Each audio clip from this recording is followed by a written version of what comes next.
kopi nikmat, nyaman diminum.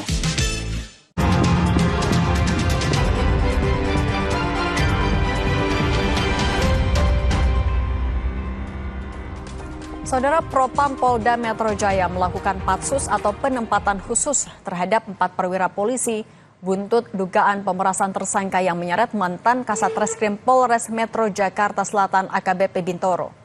Mantan Kasat Reskrim Polres Metro Jakarta Selatan AKBP Bintoro diperiksa Propam Polda Metro Jaya terkait dugaan pemerasan penanganan kasus pembunuhan dan kekerasan seksual dengan tersangka AN dan BH yang disebut-sebut anak bos jaringan klinik laboratorium ternama. Kepada Kompas TV, Kabid Humas Polda Metro Jaya Kombes Ade Arisya membenarkan Propam tengah memeriksa AKBP Bintoro dan 3 perwira lain di Satreskrim Polres Metro Jakarta Selatan. Kami kutip dari laman kompas.com, Kabid Humas Polda Metro Jaya, Kombes Ade Arisyam Indradi menyatakan 4 orang telah dipatsus dalam tahap penyelidikan di bidang Propam Polda Metro Jaya dengan dugaan penyalahgunaan wewenang. Terkait pendalaman peristiwa tersebut masih terus berjalan dan akan kami usut tuntas.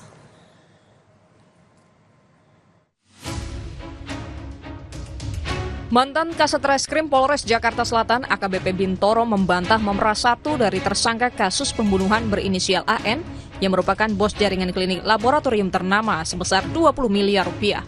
Menurut Bintoro, tuduhan pemerasan dengan dalih menghentikan penyidikan hanyalah fitnah. Bintoro juga mengaku buntut dugaan pemerasan ia juga digugat 5 miliar rupiah secara perdata oleh kedua tersangka.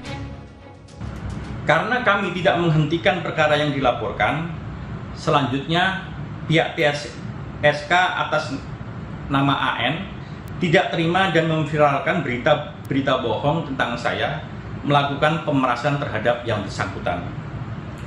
Faktanya semua ini fitnah. Tuduhan saya menerima uang 20 miliar sangat mengada-ngada. Saya membuka diri dengan sangat transparan untuk dilakukan pengecekan terhadap percakapan handphone saya. Saya juga digugat secara perdata di Pengadilan Negeri Jakarta Selatan dalam perkara yang sama. Namun gugatannya berbeda. Di situ saya dituduh menerima 5 miliar cash dan 1,6 miliar secara transfer sebanyak 3 kali ke nomor rekening saya.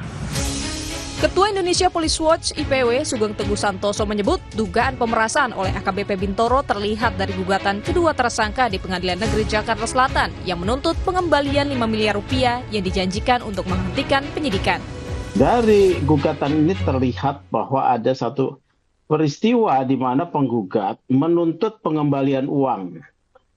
Uang tersebut terkait dengan janji dari AKBP Bintoro yang waktu itu dalam jabatannya sebagai Kasat Reskrim untuk menghentikan kasus atas 2 pelaku pembunuhan, ya, diduga sebagai pelaku pembunuhan terhadap seorang wanita. Kemudian kami dalami, awalnya informasi yang didapat 20 M, tapi setelah kami dalami berdasarkan informasi dari pihak yang berwenang dalam hal ini dari internal kepolisian hanya sekitar 5 M, ya, 5 miliar.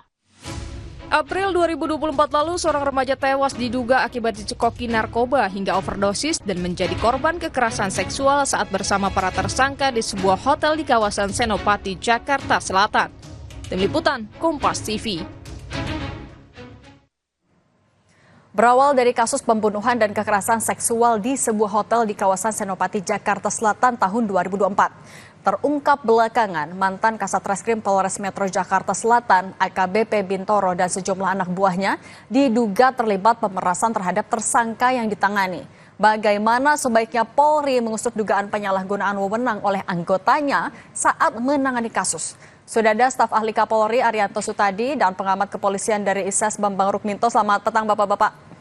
Selamat petang Mbak Cindy. Saya mau ke Pak Bambang dulu. Pak Bambang, ini ada dugaan pemerasan untuk menghentikan sebuah kasus yang sedang ditangani. Kemudian karena kasusnya tetap berjalan, ada gugatan perdatanya. Tanggapan Anda soal ini apa Pak Bambang? Ya, kasus seperti ini kan sudah merupakan fenomena puncak gunung es ya. Tidak hanya dalam konteks pemerasan di Jakarta Selatan ini saja, tapi sudah seringkali terjadi di mana-mana. Hanya saja korban ini tidak speak up ke media ataupun juga melaporkan, karena tentu pihak korban ini dalam posisi yang sangat lemah. Makanya mereka seringkali tidak melakukan speak up, menerima saja gitu. Memang ada sebelumnya ada simbiose mutualisme antara tersangka dengan penyidik di kepolisian, sehingga terjadilah transaksi suap untuk mempengaruhi proses pidana yang terjadi seperti itu. Makanya memang selama ini kontrol dan pengawasan di kepolisian itu sangat lemah gitu. Bukan hanya kontrol dan pengawasan dari atasan, tetapi sistem kontrol dan pengawasan itu nyaris tidak ada gitu, seperti itu. Nah, soal kontrol tadi, Pak Arianto, ini kan juga sebenarnya Kapolres saat itu bilang sudah janggal karena kasusnya lama sekali. Nah, tapi ini hanya meminta adanya evaluasi. Apakah sebenarnya bisa dilakukan intervensi oleh Kapolres atau sejauh mana intervensi pengawasan yang harusnya dilakukan oleh atasan? Ya, kalau ini sih, kalau saya lihat kasus ini ya itu ya, yang nakal itu ya kasat sersernya itu. Karena apa? Dia kan ini kasusnya kan bermula dulu itu ada kejadian ya, kejadian 2 remaja entah diperlakukan seksual oleh 2 tersangka itu, kemudian kasusnya itu di split itu. Yang kasus mengenai pelecehan seksual itu ditangani oleh Polres, kemudian yang senjata api itu oleh Polda. Nah, kemudian sementara yang di Polres ini tidak jalan-jalan terus itu.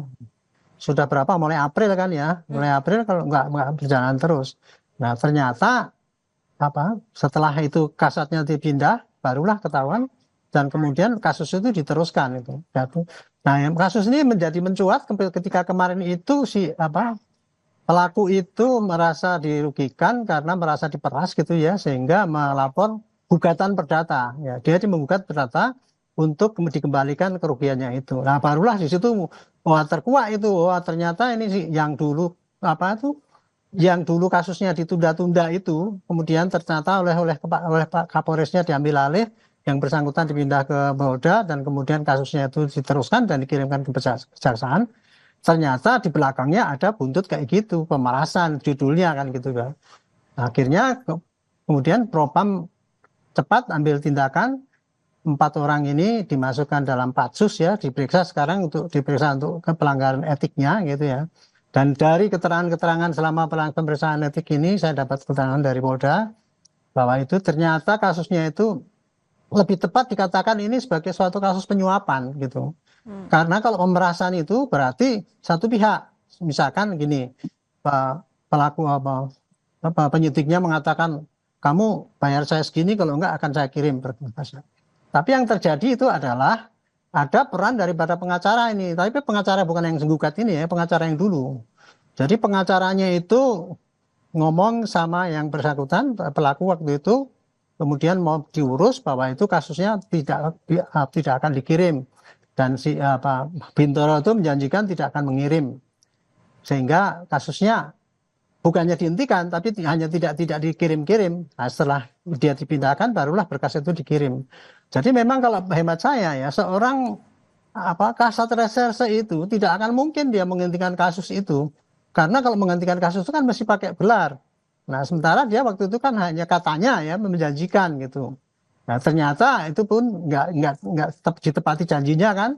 Makanya kemudian itu uang suap itu diminta kembali. Jadi dalam kasus ini kelihatannya ya yang lebih tepat adalah suatu kasus penyuapan.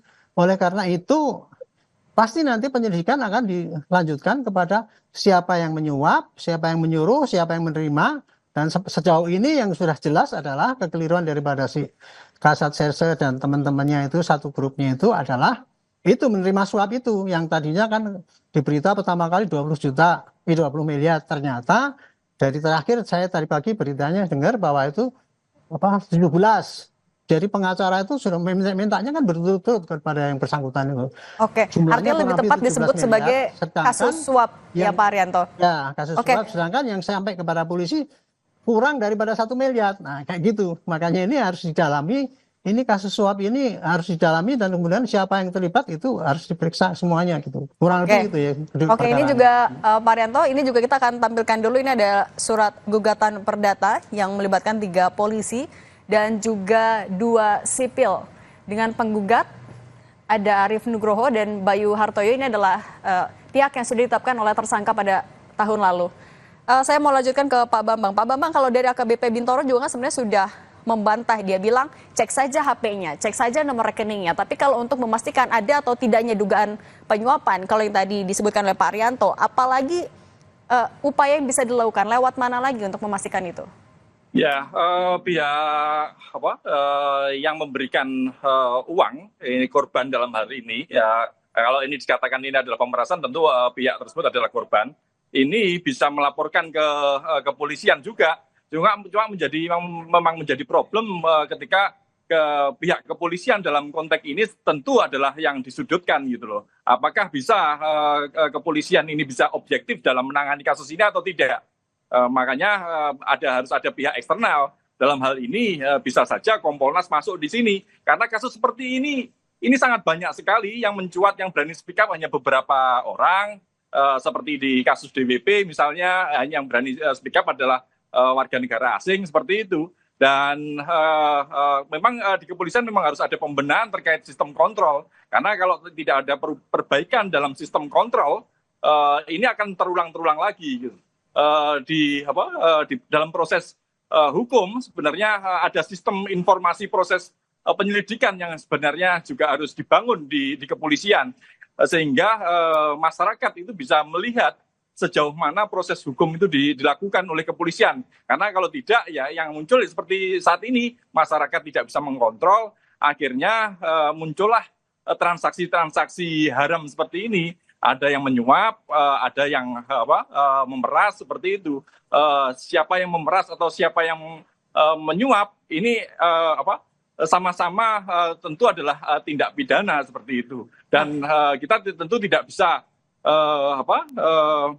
menyudutkan salah satu pihak. Makanya penyelidikan terkait kasus ini memang harus dibuka secara transparan mungkin. Aliran uang itu kemana saja seperti itu. Nah, dan Pak Arianto, pihak yang korban dalam hal ini juga harus memberikan bukti-bukti yang kuat terkait dengan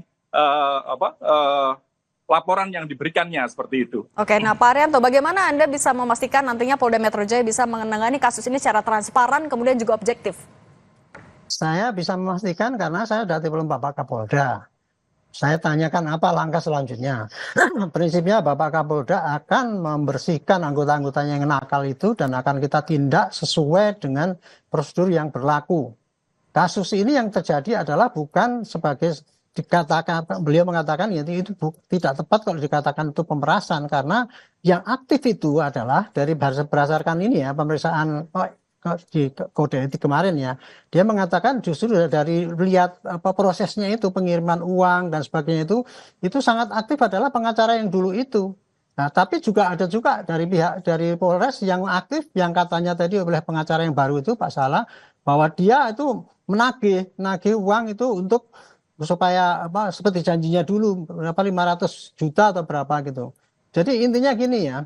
Proses ini Kapolda Metro betul-betul geram juga ya. Kita juga sebagai senior juga geram. Masa penyidik sekarang begitu tamaknya ya gitu ya, mencari suapan sampai 20 miliar. Ternyata yang terjadi bukan begitu ya.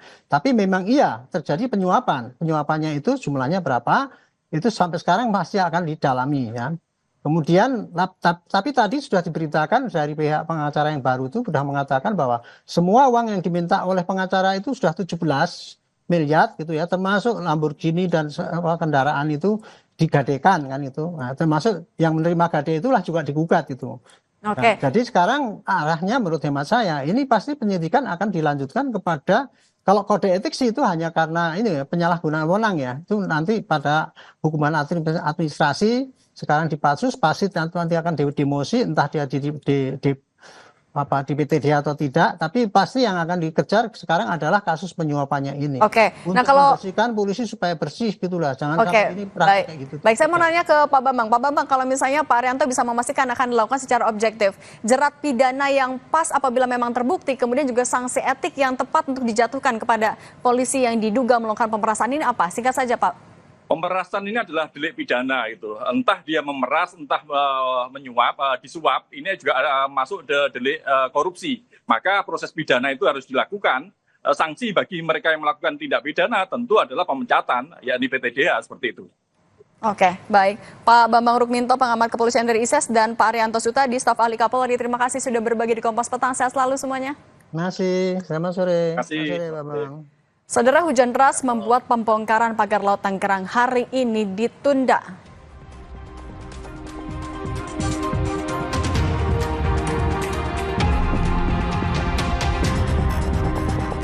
Soal pagar laut, mantan Menko Polhukam Mahfud MD menilai para menteri terkait tak perlu takut jika tidak terlibat.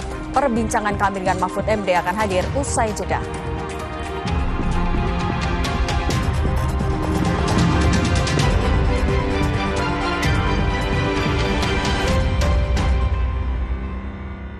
Kopi Luwak, pelopor kopi